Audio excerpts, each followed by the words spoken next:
In this video, I will show you how to swap USDT to Solana on Bybit.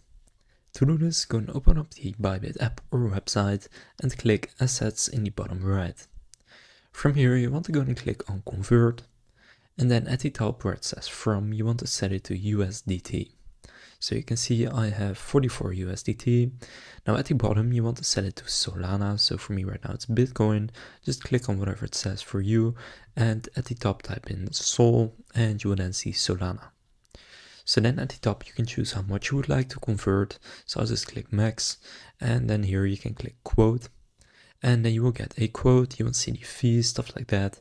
If you want to convert it, then just click confirm. Then they will swap your USDT for Solana, so you can see conversion complete. If I now click view assets, you can see that I now have that money in Solana. So that's how to swap USDT to Solana on Bybit.